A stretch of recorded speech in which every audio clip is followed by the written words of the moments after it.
Pag nagbubok to ng Grab, kawawa. Nagbubok pa lang ng pin location niya, sakop na yung buong SM North eh. Kawawa sa'yo. Ano nga yun? Alam mo, huwag ka na mag-Grab. Hindi rin pwede lala mo. Kasi, lana, move. Parang gets mo yun? Dapat sa'yo, lala track. Tapos hindi na tatawag yung yung rider, hindi na siya tatawag eh. Kasi may maririnig na lang sa Nathan, tit, tit, tit. Ano may umakas na truck? Yun lang.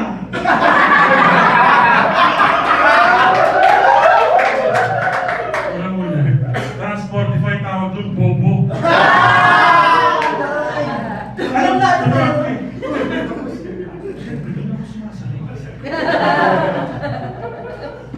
Patrick Bobis. The lovable Patrick Bobis. Ngiti nga naman Bobis para sa ating Bobis. Kita niyo yung serum dun sa ngiti niya. Doon niya sinushoot yung straw pag uminom ng drinks. Straw ng Zabu.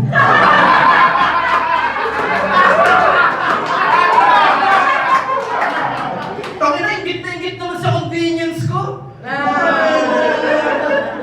Alam niyo, si Nathan, ba't ka mapawis na pawis? Kaka-start pa lang natin.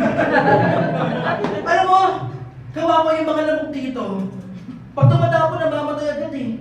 Nalulunod. Ay, naku Nathan. Teka, hindi pa ako tapos. Isip ko lang ako. Ito si Nathan, parang sponge. Pag pinindot mo, mababasa ka. Sige, okay na yun. Naawa ako eh. Ang ginagawa mo yung kay Richard Tan eh. Ano ba siya?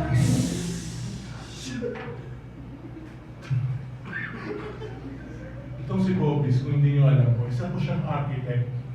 Architect si Bobis.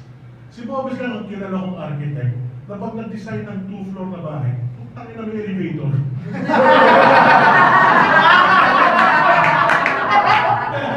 Joke on you, hindi ako lisensyado. Ito si Nathan, idol ko to eh. Taka na-aangas niyang restaurateur.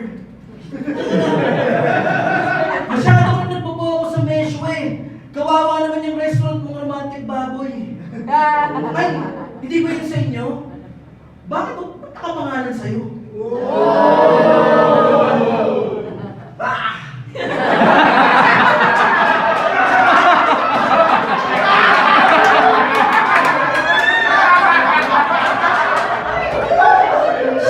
Pakitawag kayo yung staff ko.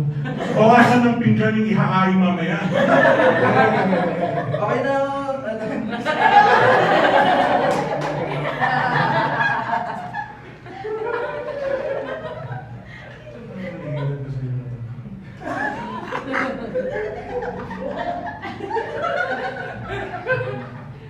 Si Bobis, buti na lang stand-up comedy yung pinasok niya.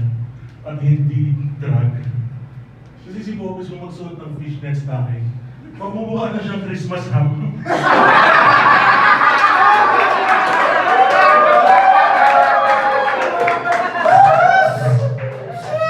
parang namig dun sa basketball kanina eh. Ito, si Nathan. Naiwan ka ba sa kusina?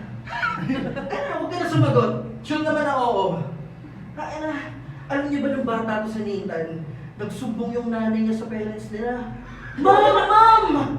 Yung rep natin, sumisigaw! Ang pati yung rep, nagreklamo.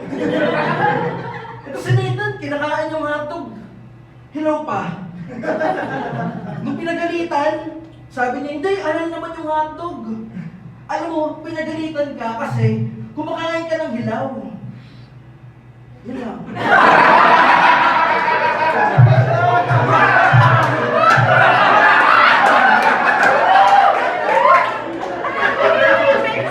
Speaking of kumain, si Bobis, mahilig kumain ng fishball. Mahilig kumain sa fishball si Bobis. Kung kumain ng fishball doon, nakakagat na yung daliri niya. Mukha kasing kikiam.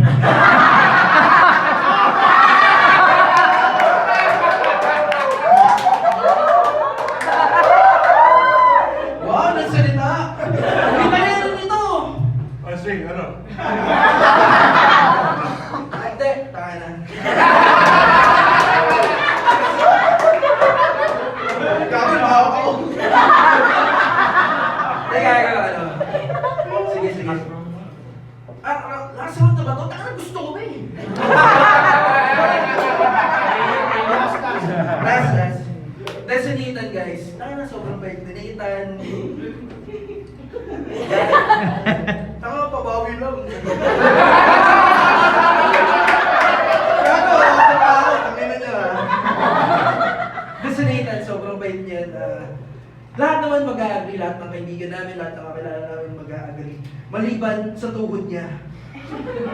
Tangina, alam mo ba, pag natutulog ka, nag-uusap yun eh. Si Liwan, tsaka si Tuhod. Nag-uusap sila, tangina, hirap na kami! Alam mo, minsan nag-uusap sila, sabi nila, alam mo ba, Tuhod, may naisip ako. Hulikatin tayo. Pag pinulikat ka one time, alalahanin mo yun. I love you, Nathan. Okay, Bobis. Ang version ni Green Ace, pag ang pinaharap na produkto ay para sa Diwata. Si Bobis, sinubukan niya gayahin yung garlic sauce ng Messi. Nasarapan daw siya, sinubukan niya gayahin. Hindi niya makuha yung tamang lasa. Sikat ingredient kasi ng tamod. Hindi niya abot yung kiti niya. Kaya na, kami magpapatod pa.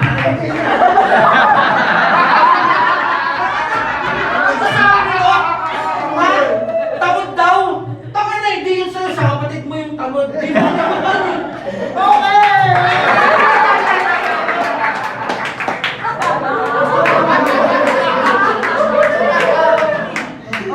Daming ng staff, daming taga-jabol.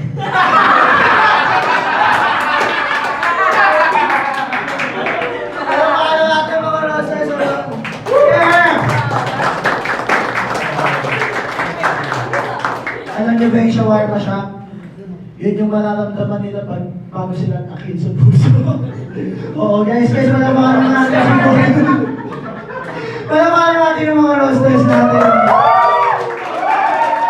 And, guys, anesthesia no? Hey, judge. Taka, huwag tayo pumoto. Okay, what? Shut up! Okay, let's go! Papi Bobis! Nathan mo na yan!